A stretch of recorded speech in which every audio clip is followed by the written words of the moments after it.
নমস্কার বন্ধুরা, আজকে আমি ফ্রাইড রাইস বানাবো। ফ্রাইড রাইস বানাতে কি কি নিয়েছি চলো দেখে নিই। প্রথমেই নিয়েছি বাসমতি রাইসের ভাতটা আমি বানিয়ে নিয়েছি আগে থেকেই, কিছু এর ভেতরে আমি দিইনি, শুধু ভাতটা করে নিয়েছি। আর নিয়েছি ক্যাপসিকাম টুকরো করে কেটে নিয়েছি, ফুলকপি টুকরো করে কেটে নিয়েছি, নিয়েছি গাজর টুকরো করে, নিয়েছি মটরশুঁটি, আর নিয়েছি কাঁচা লঙ্কা চিড়ে নিয়েছি।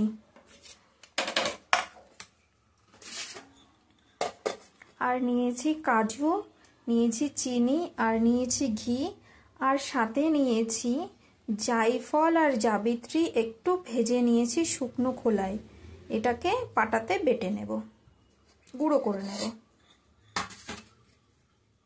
তো প্রথমেই কড়াইতে আমি ঘি দিয়ে দিয়েছি। সবার প্রথমে কড়াইতে আমি দিয়ে দেব ফুলকপিটা,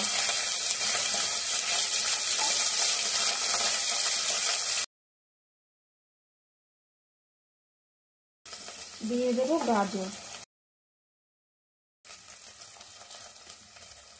ফুলকপি আর গাজরটা হালকা ভাজা হলে তারপরে বাকি জিনিসটা দেব।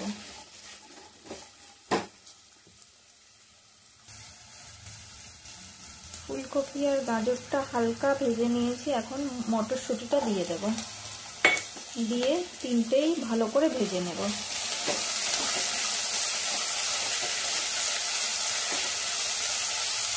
এই তিনটে ভালো করে ভাজা হয়ে গেলে তারপরে ক্যাপসিকামটা দেব।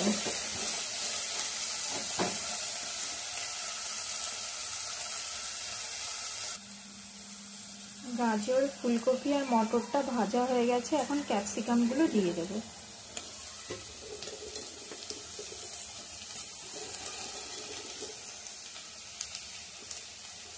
কাঁচা লঙ্কাটাও দিয়ে দেব, আর কাজুটাও দিয়ে দেব,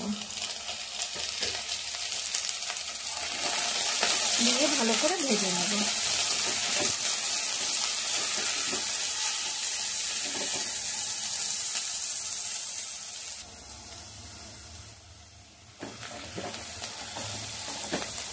সবজিটা খুব সুন্দর করে ভাজা হয়ে গেছে।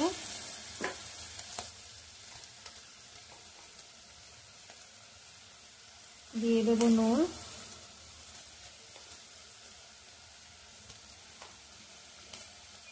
দিয়ে দেব চিনি,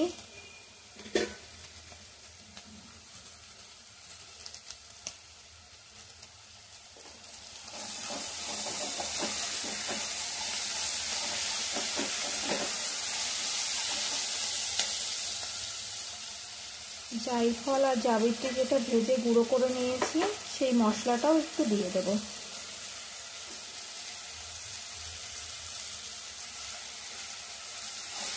জায়ফল আর জাবিত্রী ভেজে এরকম গুঁড়ো করে দিলে ফ্রাইড রাইসে খুব সুন্দর ভালো একটা ফ্লেভার আসে কিন্তু, আর খুব সুন্দর লাগে কিন্তু খেতে।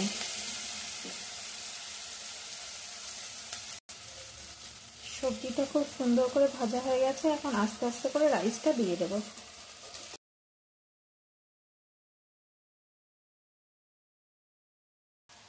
ভাতের উপরে দিয়ে দেব একটু ঘি, আর দিয়ে দেবো একটু ভাজা মশলা, দিয়ে মিক্স করে নেব।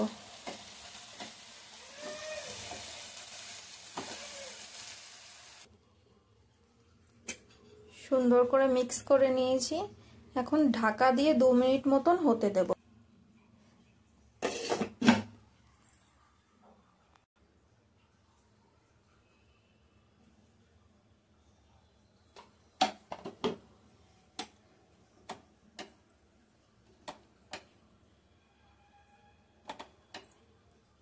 হয়ে গেছে, এখন নামিয়ে নেব।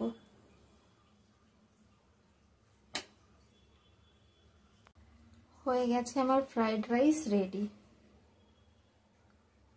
তোমাদের যদি রেসিপিটা ভালো লাগে বাড়িতে বানিয়েও খুব সুন্দর হয় কিন্তু খেতে।